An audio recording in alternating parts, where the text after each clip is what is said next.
Hey everyone, we're Nicole and Stephanie, occupational and physical therapy duo, teaching other therapists treatment ideas and documentation tips. So today we are going to be showing you some indoor ambulation strategies, and we also are going to be including these in our Note Ninja membership, so make sure to check that out. But during winter months or when you can't get outside, get your patients outside, we're always looking for more innovative ways to work on ambulation and gait training. So we're going to be showing you some of these strategies that you can be doing indoors. You can use a walker, you can use any type of assistive device, a cane, or without the walker. All of these activities can be modified and progressed. So make sure to check those options out in the membership.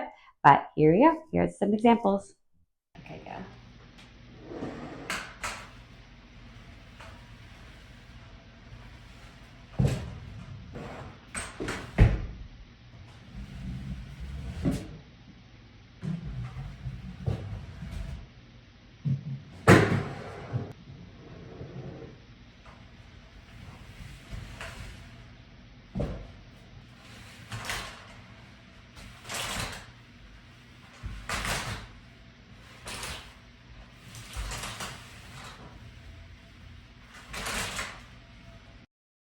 Okay, we hope you enjoyed that video and you can do some of those gait training examples with your patients.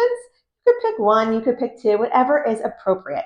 And remember, you can use those assistive devices and you can change it up to show your skill. You can start with the walker and go to the cane, whatever is appropriate for your patient.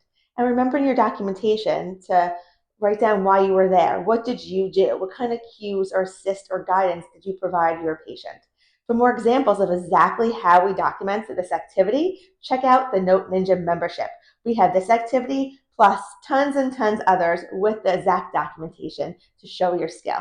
And also follow us on YouTube, the Note Ninjas, for more treatment ideas and documentation tips.